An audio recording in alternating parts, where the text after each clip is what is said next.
The origin of Jeff the Killer. Jeff and his family had moved into a new neighborhood. His dad had gotten a promotion at work, and they thought it would be best to live in one of those fancy neighborhoods. Jeff and his brother, Lou, couldn't complain, though. A new, better house? What was not to love? They were getting unpacked. One of the neighbors came by. "Hello," she said. "My name's Barbara. I live across the street from you." "Well, I just wanted to introduce myself and to introduce my son." She turned around and called her son over. "Billy, these are our new neighbors." Billy said hi and ran back to the yard to play in his yard. "Well," said Jeff's mother, "I'm Margaret, and this is my husband Peter and my two sons Jeff and Lou." They each introduced themselves, and then Barbara invited them to her son's birthday party. Jeff and his brother were about to object when their mother said that they would love to. When Jeff and his family were done packing, Jeff went up to his mom. "Mom, why would you invite us to a kid's party? If you haven't noticed, I'm not some dumb kid." "Jeff," said his mother, "we just moved here. We should show that we want to spend time with our neighbors. Now we're going to that party, and that's final." Just started to talk but stopped himself, knowing that he couldn't do anything. Whether his mom said something, it was final. He walked up to his room and plopped down on his bed. He sat there looking at his ceiling. Then suddenly he got a weird feeling. Not so much as a pain, but a weird feeling. He dismissed it as just some random feeling. He heard his mother call him down to get his stuff, and he walked down to get it. The next day, Jeff walked downstairs to get breakfast and get ready for school. As he sat there eating his breakfast, he once again got that feeling. This time it was stronger. It gave him a slight tugging pain, but he once again dismissed it. As he and Lou finished breakfast, they walked down to the bus stop. They sat there waiting for the bus, and then, all of a sudden, some kid on a skateboard jumped over them, only an inch above their laps. They both jumped back in surprise. "Hey, what the heck?" The kid landed and turned back to them. He kicked his skateboard up and caught it with his hands. The kid seemed to be about 12, 1 year younger than Jeff. He wears a shirt and ripped blue jeans. Well, well, well. It looks like we got some new meat. Suddenly 2 other kids appeared. One was super skinny, and the other was huge. "Well, since you're new here, I'd like to introduce ourselves. Over there is Keith." Jeff and Lou looked over to the skinny kid. He had a droopy face that you would expect a sidekick to have. "And he's Troy." He looked over at the fat kid. Talk about a tub of lard. The kid looked like he hadn't exercised since he was crawling. "And I," said the first kid, "am Randy." Now, for all the kids in this neighborhood, there's a small price for the bus fare, if you catch my drift. Lou stood up, ready to punch the lights out of the kid's eyes, when one of his friends pulled out a knife on him. "Tsk, tsk, tsk. I had hoped we would have been more cooperative, but it seems we must do this the hard way." The kid walked up to Lou and took his wallet out of his pocket. Jeff got that feeling again. Now it was truly strong. A burning sensation. He stood up, but Lou gestured him to sit down. Jeff ignored him and walked up to the kid. "Listen here, you little punk. Give back my brother's wallet or else." Randy put the wallet in his pocket and put out his own knife. "Oh, what will you do?" Just as he finished the sentence, Jeff popped the kid in the nose. As Randy reached for his face, Jeff grabbed the kid's wrist and broke it. Randy screamed, and Jeff grabbed the knife from his hand. Troy and Keith rushed to Jeff, but Jeff was too quick. He threw Randy to the ground. Keith lashed out at him, but Jeff ducked and stabbed him in the arm.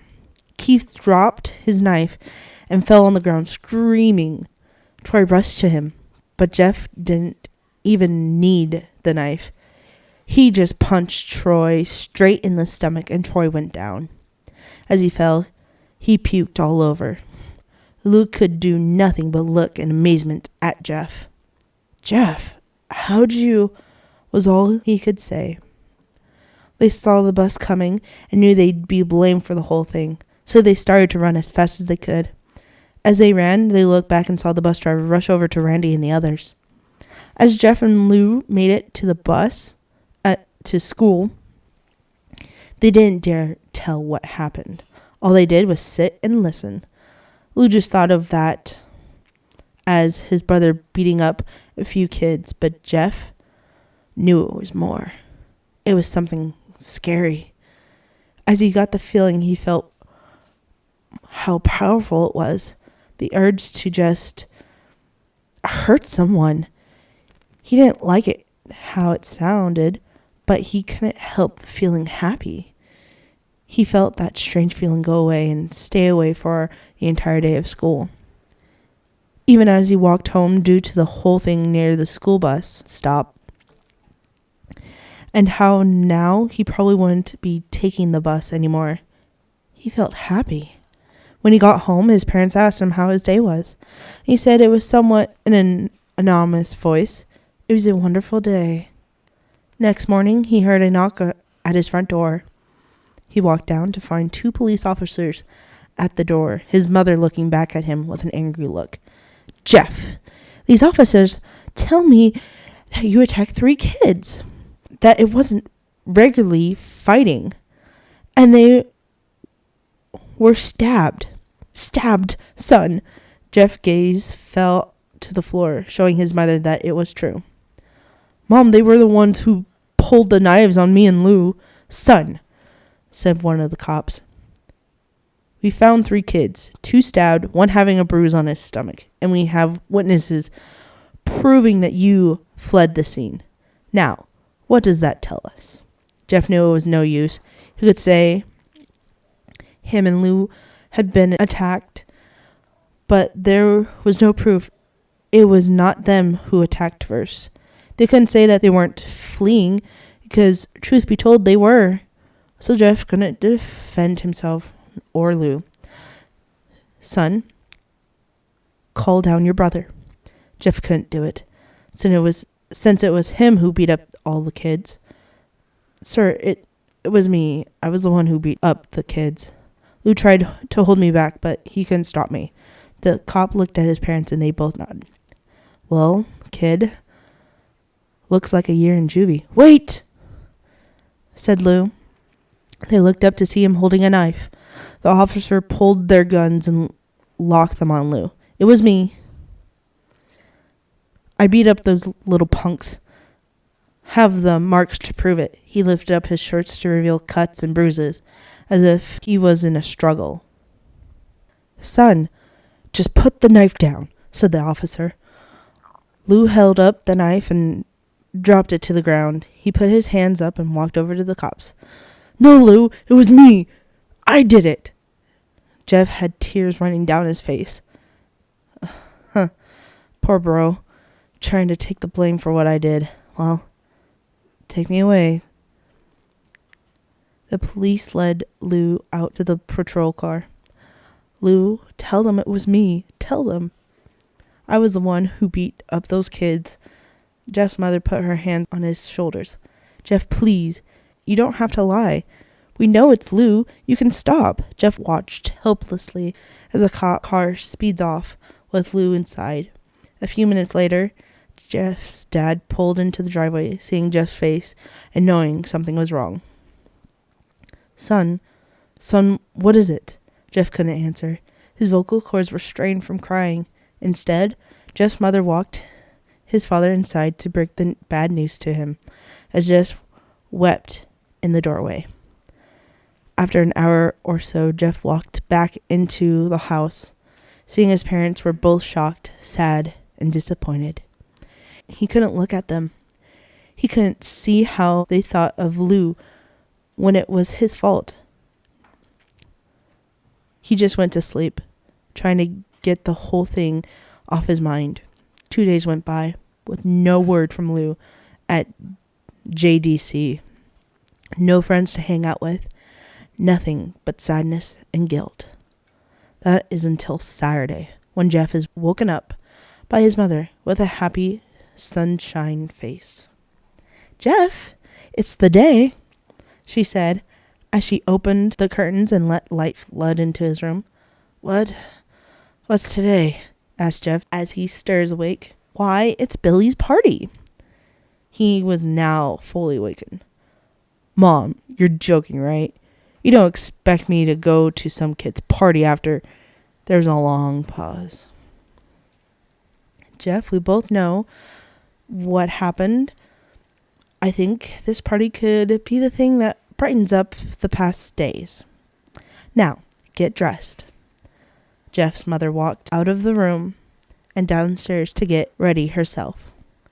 He fought himself to get up. He picked up a random shirt and a pair of jeans and walked downstairs. He saw his mother and father all dressed up, his mother in a dress and his father in a suit. He thought, why would they ever wear such fancy clothes to a kid's party? "Son, is that all you're going to wear?" said Jeff's mother. "Better than wearing too much," he said. His mother pushed down the feeling to yell at him and hid it with a smile. "Now, Jeff, we may be overdressed, but this is how you go if you want to make an impression," said his father. Jeff grunted and went back up to his room. "I don't have any fancy clothes," Jeff yelled downstairs. "Just pick something out," called his mother. He looked around in his closet for what he could call fancy. He found a pair of black dress pants he had for special occasions and an undershirt. He couldn't find a shirt to go with it. He looked around and found only striped and patterned shirts, none of which went with dress pants. Finally, he found a white hoodie and put it on. "You're wearing that?" they both said. His mother looked at her watch. "Oh, no time to change. Let's just go," she said, as she hurried Jeff and his father out the door. They crossed the street over to Barbara and Billy's house. They knocked on the door, and it appeared that Barbara, just like his parents, were way overdressed. As they walked inside, all Jeff could see were adults, no kids. "The kids were out in the yard. Jeff, how about you go and meet some of them?" said Barbara. Jeff walked outside to the yard full of kids. They were running around in a weird cowboy costume and shooting each other with plastic guns. He might as well be standing in a Toys R Us. Suddenly a kid came up to him and handed him a toy gun and hat. "Hey, wanna play?" he said. No, kid. I'm way too old for this stuff." The kid looked at him with a weird puppy dog face. "Please," said the kid. "Fine," said Jeff. He put on the hat and started to pretend to shoot the kid. At first he thought it was totally ridiculous, but then he started to actually have fun. It might have not been super cool, but it was the first time he had done something that took his mind off of Lou. So he played with the kids for a while until he heard a noise. A weird rolling noise. Then it hit him. Randy, Troy, and Keith all jumped over the fence on their skateboards. Jeff dropped the fake gun and ripped off the hat. Randy looked at Jeff with a burning hatred. "Hello. Jeff, is it?" he said. "We have some unfinished business." Jeff saw his bruised nose. "I think we're even. I beat the crap out of you, and you get my brother sent to JDC. Randy got an angry look in his, "Oh no, I don't get for even, I go for winning. You may have kicked our asses that one day, but not today." He said that, and then Randy rushed at Jeff. They both fell on the ground. Randy punched Jeff in the nose, and Jeff grabbed him by the ears and head butted him. Jeff pushed Randy off of him, and both rose to their feet. Kids were screaming, and parents were running out of the house. Troy and Keith both pulled guns out of their pockets. No one interrupts or guts will fly, they said. Randy pulled out a knife on Jeff and stabbed in the shoulder. Jeff screamed and fell to his knees. Randy started kicking him in the face. After 3 kicks, Jeff grabbed his foot and twisted it, causing Randy to fall to the ground. Jeff stood up and walked towards the back door. Troy grabbed him. Need some help? He picked Jeff up by the back of the collar and threw him through the patio door. As Jeff tries to stand, he is kicked down to the ground. Randy repeatedly starts kicking Jeff until he starts to cough up blood. Come on, Jeff, fight me! He picks Jeff up and throws him into the kitchen. Randy sees a bottle of vodka on the counter and smashes the glass over his head. Fight! He throws Jeff back into the living room. Come on, Jeff, fight me! He picks up Jeff and throws him into the kitchen. Randy sees a bottle of vodka on the counter and smashes the glass over Jeff's head. Fight! He throws Jeff back into the living room. Come on, Jeff. Look at me! Jeff glances up, his face riddling with blood. I was the one who got your brother sent to JDC, and now you're just gonna sit there and let him rot in there for a whole year? You should be ashamed! Jeff starts to get up. Oh, finally, you stand and fight. Jeff is now to his feet, blood and vodka on his face. Once again, he gets that strange feeling. The same one in which he hasn't felt for a while. Finally, he's up, Randy says as he runs to Jeff. That's when it happens. Something inside Jeff snaps. His psyche is destroyed. All rational thinking is gone. All he can do is kill. He grabs Randy and pile drives him into the ground. He gets on top of him and punches him straight in the heart. The punch causes Randy's heart to stop. As Randy gasps for air, Jeff hammers down on him. Punch after punch, blood gushes from Randy's body until he takes one final breath and dies. Everyone is looking at Jeff now. The parents, the kids, the crying kids, even Troy and Keith. Although they easily break from their gaze and point their guns at Jeff, Jeff sees the guns trained on him and runs for the stairs. As he runs, Troy and Keith let out fire on him, each shot missing. Jeff runs up the stairs. He hears Troy and Keith follow up behind. As they let out their final rounds of bullets, Jeff ducks into the bathroom. He grabs the towel rack and rips it from the wall. Troy and Keith race in, knives ready. Troy swings his knife at Jeff, who backs away and bangs the towel rack into Troy's face. Troy goes down hard, and now all that's left is Keith. He is more agile than Troy though, and ducks when Jeff swings the towel rack. He drops the knife and grabs Jeff by the neck. He pushes him into the wall. A thing of bleach falls down on top of him from the top shelf. It burns both of them, and they both start to scream. Jeff wipes his eye as best as he could. He pulled back the towel rack and swung it straight into Keith's head. As he lay there, blood bleeding Jeff, he lets out an ominous smile. What's so funny? Asked Jeff. Keith pulls out a lighter and switches on. What's funny, he said, is that you're covered in bleach and alcohol. Jeff's eyes widened as Keith threw the lighter at him, burned him. The bleach bleached his skin. Jeff let out a terrible screech as he caught on fire. He tried to roll out the fire, but it was no use. The alcohol had made him a walking inferno. He walked down the hall and fell down the stairs. Everyone started screaming as they saw Jeff now a man on fire, dropped to the ground, nearly dead. The last thing Jeff saw was his mother and the other parents trying to extinguish the flame. That's when he passed out.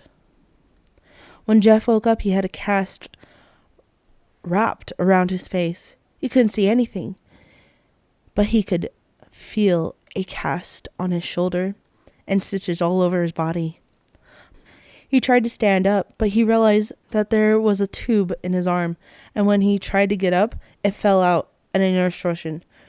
"Don't think you can get out of bed just yet," she said, as she put him back in his bed and reinserted the tube.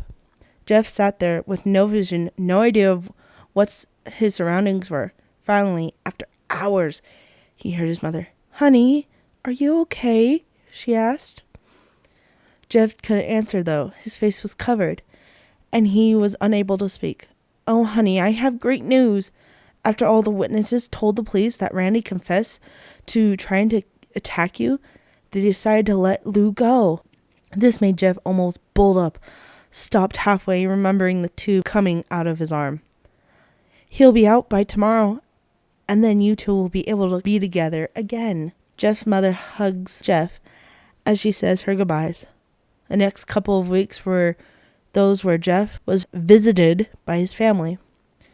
Then came the day where his bandages were to be removed. His family were all there to see it, what he would look like. As the doctor unwrapped the bandages from Jeff's face, everyone was on the edge of their seats. They waited until the last bandage, holding the cover over his face, was almost removed. "Let's hope for the best," said the doctor. He quickly pulled the cloth, letting the rest fall from Jeff's face. Jeff's mother screamed at the sight of his face. Lou and Jeff's dad stared awestruck at his face. What happened to my face?" Jeff said. He rushed out of the bed and ran to the bathroom. He looked in the mirror and saw the cause of the distress. His face. It's horrible. His lips were burned to a deep shade of red. His face was turned to a pure white color, and his hair singed from brown to black. He slowly put his hand to his face, and it had a sort of leathery feel to it. Now, he looked back at his family, then back at the mirror. "Jeff," said Lou, "it's not that bad." "Not that bad," said Jeff. "It's perfect." His family were equally surprised. Jeff started laughing uncontrollably as his parents noticed that his left eye and hand were twitching. Jeff, are you okay?" "Okay? I've never felt more happy." "Look at me. This face goes perfectly with me." He couldn't stop laughing. He stroked his face, feeling it, looking at it in the mirror. What caused this? Well, you may recall that when Jeff was fighting Randy, something in his mind, his sanity, snapped. Now he was left as crazy killing machine. That is, his parents didn't know. "Doctor," said Jeff's mom, "is my son all right? In the head?" "Oh, yes, this behavior is typical for patients that have taken very large amounts of painkillers. If his behavior doesn't change in a few weeks, we'll bring him back here and we'll give him a psychological test." "Oh, thank you, doctor." Jeff's mother went over to Jeff. "Jeff, sweetie, it's time to go." He looks away from the mirror, formed into a crazy smile. "Okay, mommy." His mother took him by the shoulder and took him to get his clothes. "This is what came in," said the lady at the desk. Jeff's mom looked down to see the black dress pants and white hoodie her son wore. Now they were clean of blood and now stitched together. Jeff's mother led him to his room and made him put his clothes on. Then they left, not knowing that this was their final day to live. Later that night, Jeff's mother woke to a sound coming from the bathroom. It sounded as if someone was crying. She slowly walked over to see what it was. When she looked into the bathroom, she saw a horrific sight. Jeff had taken a knife and carved a smile into his cheeks. "Jeff, what are you doing?" asked his mother. Jeff looked over to his mother. "I couldn't keep smiling, Mommy. It hurt after a while. Now I can smile forever." Jeff noticed his eyes ringed in black. Jeff, your eyes! His eyes were seemingly never closing. I couldn't see my face. I got tired and my eyes started to close. I burned off the eyelids so I could forever see myself. My new face. Jeff's mother slowly started to back away, seeing that her son was going insane. What's wrong, Mommy? Aren't I beautiful? Yes, son, she said. Yes, you are. Let me go get your father, Daddy, so he can see your face. She ran into the room and shook Jeff's dad from his sleep. Honey, get the gun. She stopped as she saw Jeff in the doorway, holding a knife. Mommy, you lied. That was the last thing they heard as Jeff rushed them with a knife, gutting both of them. His brother Lou woke up, startled by some noise. He didn't hear anything else, so he just shut his eyes and tried to go back to sleep. As he was on the border of slumber, he got this strange feeling that someone was watching him. He looked up before Jeff's hand covered his mouth. He slowly raised the knife to plunge it into Lou. Lou thrust here and there, trying to escape Jeff's grip. Shh, Jeff said. Just go to sleep.